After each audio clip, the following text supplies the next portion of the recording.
Hello नमस्कार। तो कैसे हो आप सभी। स्वागत है आप सबका आपके अपने YouTube channel him study group में। तो आज आपके लिए एक और मॉक टेस्ट हम लेके हाजिर हैं, जिसमें कि आपका रहेगा एचपीजी के रहेगा और मैथ का सेक्शन रहेगा। तो डेली आपके लिए जो वो मॉक टेस्ट अपलोड होते हैं, तो हर रोज़ जो मॉक टेस्ट आपके शाम को 7:30 बजे अपलोड होते हैं, तो अपने टाइम से वीडियो को वॉच आउट कर लेना। और आप हमारे टेलीग्राम चैनल से भी जुड़ सकते हैं, जिसका लिंक जो डिस्क्रिप्शन बॉक्स में दे रखा है। बाकी और जितने मॉक टेस्ट अपलोडेड है उनकी प्लेलिस्ट बना दी गई है, तो प्लेलिस्ट में जाकर आप उन अदर मॉक टेस्ट को भी जो वो अटेंड कर सकते हो। ठीक है। और ये जो मॉक टेस्ट है अपकमिंग एग्ज़ाम, चाहे जो भी आपका अपकमिंग एग्ज़ाम है, चाहे पटवारी का हो, फॉरेस्ट गार्ड का हो या पुलिस का हो, उन सब के लिए जो मोस्ट इम्पोर्टेंट जो वो ये रहने वाला है। तो सबसे पहले तो आपका होगा पुलिस का एग्ज़ाम। ठीक है। तो उन सब के भी आपसे ये जो मॉक टेस्ट आपके लिए मोस्ट इम्पोर्टेंट जो वो रहने वाले हैं। तो चलिए स्टार्ट करते हैं आज का फर्स्ट क्वेश्चन। तो फर्स्ट क्वेश्चन है कि हाथीधार जो वो किस जिले में स्थित है। तो हाथीधार जो ये हमीरपुर में है, चंबा में है, कांगड़ा में है या सिरमौर में है। तो हाथीधार जो ये हिमाचल प्रदेश के चंबा डिस्ट्रिक्ट में जो ये स्थित है आपकी हाथीधार। चलते हैं नेक्स्ट क्वेश्चन की ओर। नेक्स्ट क्वेश्चन है कि सांच पास किस जिले में स्थित है। तो सांच पास जो वो किस जिले में स्थित है, हमीरपुर में, चंबा में, कांगड़ा में, सिरमौर में। तो आपका जो ये सांच पास है ये भी चंबा डिस्ट्रिक्ट में जो ये स्थित है। चलते हैं नेक्स्ट क्वेश्चन की ओर। नेक्स्ट क्वेश्चन की मकोड़ी जोत किस जिले में जो ये स्थित है। तो मकोड़ी जोत जो आपका हमीरपुर में है, चंबा में है, कांगड़ा में है, सिरमौर में है। तो मकोड़ी जोत जो है ये आपके हिमाचल प्रदेश के कांगड़ा डिस्ट्रिक्ट में जो ये स्थित है। तो कांगड़ा इसका राइट आंसर हो जाएगा। चलते हैं नेक्स्ट क्वेश्चन की ओर। नेक्स्ट क्वेश्चन आपका कि कांगड़ा और भरमौर को जोड़ने वाला दर्रा कौन सा है। तो कांगड़ा भरमौर इसको जोड़ने वाला जो दर्रा है वो कौन सा है। तो ये जालसू दर्रा है। ठीक है। जालसू जोत है, तामसर है, दुलची है या छोबिया है। तो कांगड़ा और भरमौर को जो जोड़ने वाला दर्रा है वो है आपका जालसू जोत। ठीक है। ये कांगड़ा और भरमौर को आपस में जोड़ता है। चलते हैं नेक्स्ट क्वेश्चन की ओर। नेक्स्ट क्वेश्चन है कि तालरा वन्य जीव अभयारण्य किस जिले में स्थित है। तो तालरा हो गया और एक शिमला वाटर कैचमेंट हो गया। एक शिमला वाटर कैचमेंट। ठीक है। और तालारा, ये दोनों जो वन्य जीव अभयारण्य है ये आपके हिमाचल प्रदेश के शिमला डिस्ट्रिक्ट में जो ये स्थित है। तो शिमला इसका राइट आंसर हो जाएगा। चलते हैं नेक्स्ट क्वेश्चन की ओर। नेक्स्ट क्वेश्चन है कि इंद्र किला राष्ट्रीय पार्क किस जिले में स्थित है। तो ये सिरमौर में है, बिलासपुर में है, शिमला में है, कुल्लू में है। तो इंद्र किला जो राष्ट्रीय पार्क है ये आपका कुल्लू डिस्ट्रिक्ट में स्थित है। इंद्र किला राष्ट्रीय पार्क जो आपका ये कुल्लू डिस्ट्रिक्ट में जो ये स्थित है। चलते हैं नेक्स्ट क्वेश्चन की ओर। नेक्स्ट क्वेश्चन है कि बेकर खड्ड किस नदी में जाकर मिलती है। तो बेकर खड्ड जो ब्यास नदी में जाकर मिलती है, यमुना में, सतलुज में या रावी में। तो बेकर खड्ड जो ये बेकर खड्ड है ये किस नदी में जो ये जाकर मिलती है। तो ये मिलती है आपकी ब्यास नदी में जाकर। ठीक है। ब्यास नदी में जाकर मिलती है आपकी बेकर खड्ड। ब्यास नदी का वैदिक नाम क्या है, अर्जकिया। ब्यास नदी का वैदिक नाम क्या, अर्जकिया। संस्कृत नाम क्या है, बिपाशा। यमुना नदी का एक ही नाम है जो कि आपका है कालिंदी। सतलुज नदी का वैदिक नाम शतोदरी है और संस्कृत नाम इसका शतोदर है। रावी नदी का वैदिक नाम पुरुषाणी है और संस्कृत नाम इसका इरावती है। रह गई आपकी चंद्रभागा चिनाब। ठीक है। चिनाब नदी का जो वैदिक नाम जो आपका क्या अस्किनी है और संस्कृत नाम जो आपका ये चंद्रभागा है। चलते हैं नेक्स्ट क्वेश्चन की ओर। नेक्स्ट क्वेश्चन आपका रामपुर किस नदी के किनारे स्थित है। तो ब्यास नदी के किनारे, यमुना नदी के किनारे, सतलुज या रावी। तो रामपुर जो आपका ये किस नदी के किनारे स्थित है। तो ये है सतलुज नदी के किनारे स्थित है आपका ये रामपुर। चलते हैं नेक्स्ट क्वेश्चन की ओर। नेक्स्ट क्वेश्चन है कि बाणगंगा नदी किस पर्वत श्रृंखला में बहती है। मतलब कहाँ से बहती है बाणगंगा, किस पर्वत श्रृंखला में बहती है। तो सिकंदर धारा में बहती है, चूड़धार में, ठीक है, या फिर धौलाधार पर्वत श्रृंखला में, शिवालिक में। तो ये धौलाधार पर्वत श्रृंखला में बहती है आपकी बाणगंगा। ठीक है। तो हिमाचल प्रदेश में एक बाणगंगा है, बाणगंगा जो कि आपकी धौलाधार और कांगड़ा डिस्ट्रिक्ट में बहती है। ठीक है। दूसरी है आपकी खीर गंगा, और तीसरी है आपकी गिरी गंगा। ठीक है, ये तीनों आपको याद रखने हैं। चलते हैं नेक्स्ट क्वेश्चन की ओर। नेक्स्ट क्वेश्चन है कि ब्यास नदी किस जिले से होकर नहीं बहती। तो आपके पास ऑप्शन दिया और इनमें से बताना कि ब्यास नदी में से किस जिले में होकर नहीं बहती है। तो कुल्लू से तो ये निकलती आती है, कुल्लू से, मंडी से भी आती है, कांगड़ा से भी आती है, लेकिन बिलासपुर में ये नहीं बहती है। चलते हैं नेक्स्ट क्वेश्चन की ओर। नेक्स्ट क्वेश्चन है आपका मैथ के सेक्शन का। ठीक है, 4-5 क्वेश्चन आपके मैथ के सेक्शन के रहेंगे। राजेश ने एक वस्तु को 1500 रुपये में खरीद कर 1800 रुपये में बेच दिया। ठीक है, CP, जिसको आप बोलते हैं क्रय मूल्य या CP, कॉस्ट प्राइस। ठीक है, या CP लिख रहा हूँ मैं सीधे, क्रय मूल्य विक्रय मूल्य लिखता हूँ, या CP या SP समझ लो, सेल प्राइस। ठीक है, तो ये क्रय मूल्य जिसको हम बोलेंगे CP, ये है विक्रय मूल्य जिसको हम बोलेंगे SP, सेल प्राइस। अच्छा, राजेश ने एक वस्तु को कितने में खरीदा? 1500 रुपये में खरीदा, क्रय मूल्य 1500 रुपये, बेचा कितने में? 1800 रुपये में बेचा। जैसा बोला वैसा लिख दिया हमने।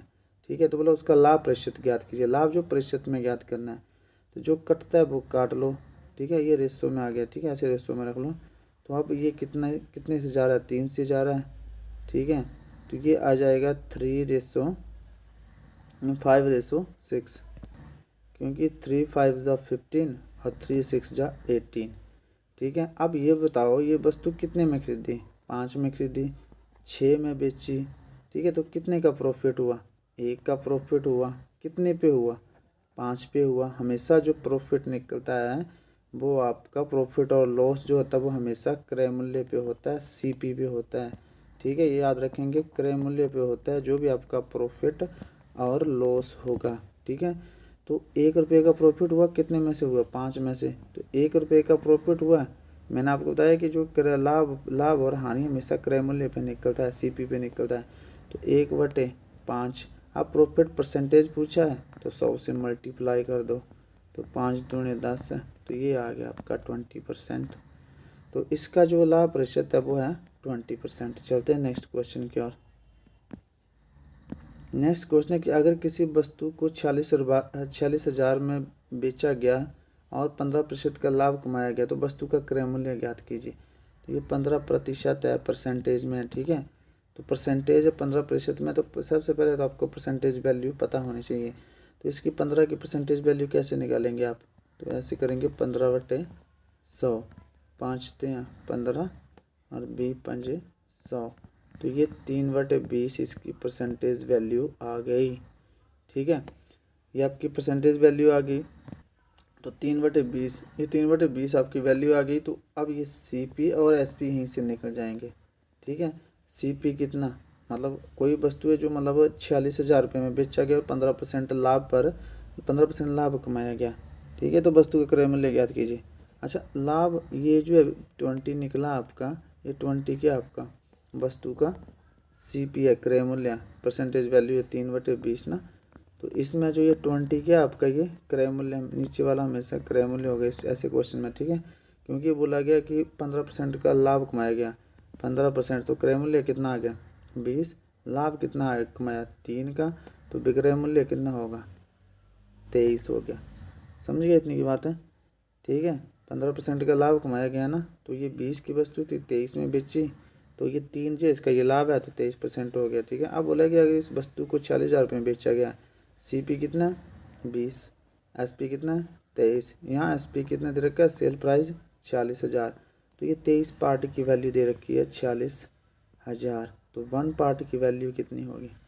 1 पार्ट की वैल्यू 23 दूनी 40, 2000। ठीक है, अब आपसे प्रॉफिट परसेंटेज पूछा जाता, तो ये CP कितना था? 20, SP कितना था? 23, प्रॉफिट कितना हुआ? 3 का, तो 2 × 3 हो जाता 6000, जो आपका ये प्रॉफिट हो जाता।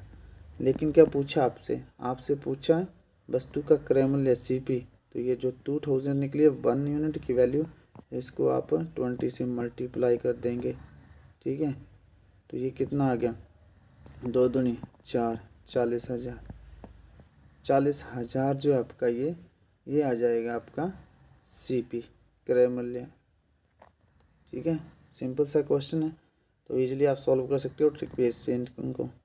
चलते हैं नेक्स्ट क्वेश्चन की ओर। नेक्स्ट क्वेश्चन है कि राजेश और राकेश की वर्तमान आयु। ठीक है, ये राजेश है, ये राकेश है, इनकी वर्तमान आयु का रेशो कितना है 5:6, 5:6 है, और उनकी आयु का गुणनफल 270 है। दोनों की वर्तमान आयु फाइंड आउट कीजिए। इनकी आयु का गुणनफल बोला है, अगर गुणनफल बोला है तो मल्टीप्लाई कर दो। ठीक है, गुणनफल बोला है तो मल्टीप्लाई कर दो, योग बोला है तो प्लस कर दो, अंतर बोला है तो माइनस कर दो। जैसा क्वेश्चन बोलता है वैसे करते जाना। इनकी आयु का गुणनफल दे रखा है 270, तो इनको मल्टीप्लाई कर दो, 30 आ गया। 30 पार्ट की वैल्यू कितनी दे रखी है 270, हमें 1 यूनिट की वैल्यू चाहिए होती है, 0 से 0 गई। ठीक है, यहाँ 9 आ गया। ठीक है, तो 1 यूनिट की वैल्यू कितनी है, क्योंकि जब इसको काटोगे तो 3 9 होते हैं 27। ठीक है, तो अब ये 1 यूनिट की वैल्यू पुट आउट हो गई, इससे आप दोनों की निकाल सकते हो। तो 5 यूनिट की वैल्यू भी निकाल सकते हो, 6 यूनिट की वैल्यू भी निकाल सकते हो। तो 945। ठीक है, और ये आ जाएगा आपका, तो यहाँ पे आप थोड़ा सा एक बात का ध्यान रखेंगे, ये 45 नहीं आएगा यहाँ पे। यहाँ पे थोड़ा सा क्या ध्यान रखें कि जब भी आपका मल्टीप्लिकेशन दे रखा हो, ये बात भूल गया मैं थोड़ी सी, मल्टीप्लिकेशन दे रखा हो आपका, ठीक है, मल्टी गुणनफल दे रखा हो और रेशो में दे रखा हो, तो ये आपको एक्स में मानने पड़ते हैं। ठीक है, अगर योग हो तब आपको एक्स लेने की ज़रूरत नहीं है, तब आपको इसको एक्स लेने की ज़रूरत नहीं है। रेशो का एक बात है आप ध्यान रखेंगे कि रेशो जो आपका मल्टीपल दे रखा हो किसी भी क्वेश्चन में, जहाँ भी आपके जैसे उसमें भी आते हैं मेंस्ट्रुएशन में भी, तो ऐसे रेशियो में दे रखा और मल्टीपल हो तो एक्स की वैल्यू जो हम काउंट करते हैं इसको। ठीक है, लेकिन अगर प्लस में हो तो इसको करने की ज़रूरत नहीं होती। ठीक है, तो ये थोड़ा सा आप ध्यान रखेंगे, बाकी कुछ नहीं है, सेम वैसे ही है क्वेश्चन। तो ये है बस ये कि 5x इंटू 6x, इसको x में ले लेना जब भी मल्टीप्लिकेशन हो। ठीक है, तो ये हो जाएगा आपका 30x² is equal to 30x² क्यों करा मैंने, क्योंकि ये x² x और x जो होता है ये स्क्वेयर जब मल्टीप्लाई होंगे तो स्क्वेयर हो जाएंगे। ठीक है, 30x² is equal to 270, multiplication दे रखा ना 270, तो यहाँ पे सीधे आप काट दो जो कटता है। ठीक है, यहाँ 1 टाइम 9 टाइम 3 9 27, तो x² आ गया आपका कितना 9। ठीक है, अब x इज इक्वल टू ये रूट में चला गया, तो ये x इज इक्वल टू 3 बार जो भैया बाहर आ गया। तो अब x की वैल्यू यहाँ पुट कर दो, ये 1 यूनिट की वैल्यू है, इसको ज़्यादा x मत समझो, 1 यूनिट की वैल्यू है। तो 1 यूनिट की वैल्यू यहाँ पुट कर दो, 1 यूनिट की वैल्यू 3 और 1 यूनिट की वैल्यू यहाँ पुट कर दो 3, तो ये आ जाएगा 5 3 15 और 6 3 18। अब आया इसका प्रॉपर आंसर जो है। ठीक है, तो उनकी वर्तमान आयु कितनी है राजेश और राकेश की 15 वर्ष और 18 वर्ष, ये इसका राइट आंसर जो वो हो जाएगा। चलते हैं नेक्स्ट क्वेश्चन की ओर। बस ये ध्यान रखना है कि जब भी माइनस हो प्लस हो तब आपको एक्स होते तब भी एक्स की वैल्यू है, लेकिन तब ये लेने नहीं पड़ते, लेकिन जब मल्टीप्लाई हो तब ये x² करना पड़ता है। ठीक है, चलते हैं नेक्स्ट क्वेश्चन की ओर। नेक्स्ट क्वेश्चन, ये क्वेश्चन आपके पास ऐसे ये 12 माइनस √12 माइनस √12 इन्फिनिटी तक, कहाँ तक इन्फिनिटी तक, ये है आपका इन्फिनिटी तक। तो ऐसे में क्या करना आपने, सीधा इसका फैक्टर बना लेना। और फैक्टर कैसे बनना, जिसका अंतर जो है अंतर हमेशा 1 होना चाहिए। अब जैसे फैक्टर तो इसका ये भी होता है 6 और 2 भी, लेकिन इसका डिफरेंस कितना है 4 का, ये नहीं चलेगा। हमें चलेगा ऐसे फैक्टर बनाने हैं जिसका डिफरेंस जो है वो 1 आए। तो ये बनेगा 3 और 4 का फैक्टर, डिफरेंस कितना है 1 है, ये 3 और 4 डिफरेंस कितना 1 है, 3 और 4 डिफरेंस कितना है 1 है।